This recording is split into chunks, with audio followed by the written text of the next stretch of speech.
Alors, aujourd'hui, nous allons faire une nouvelle leçon, conjointe, l'emploi de l'imparfait et du passé simple. Donc, nous allons lire ce texte afin d'y rechercher les verbes conjugués.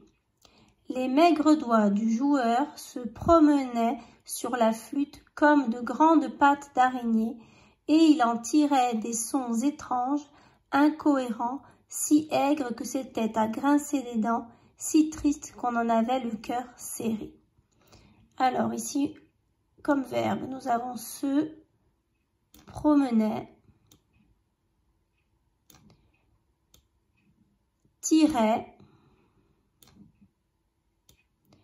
était et avait. À peine commença-t-il, le grignotement universel s'arrêta net. Donc, commença,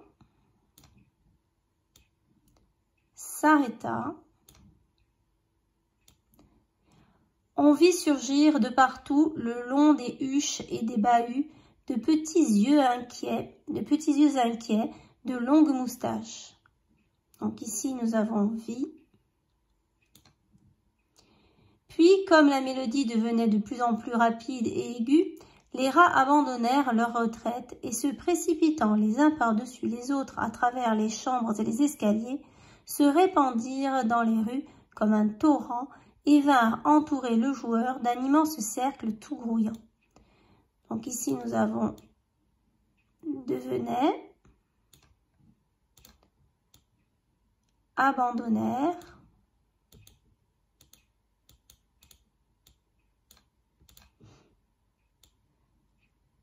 se répandirent et vinrent. Alors, quel temps est utilisé pour décrire le personnage du joueur? Alors, le joueur, il est décrit ici. Se promenait, tirait. Donc, du coup, on reconnaît en AINT, AIT, l'imparfait. Quel temps est utilisé pour raconter la fuite des rats? Abandonnèrent, se répandirent, vinrent. Donc là, on reconnaît les terminaisons du passé simple. Alors, dans un récit se situant dans le passé, on emploie généralement deux temps, l'imparfait et le passé simple. L'imparfait pour exprimer des actions qui durent, pour décrire une situation ou un décor. Le passé simple, on va l'utiliser pour exprimer une action soudaine, inattendue, qui ne dure pas. Alors, deux petits exemples. Il était une fois une princesse qui vivait dans un château.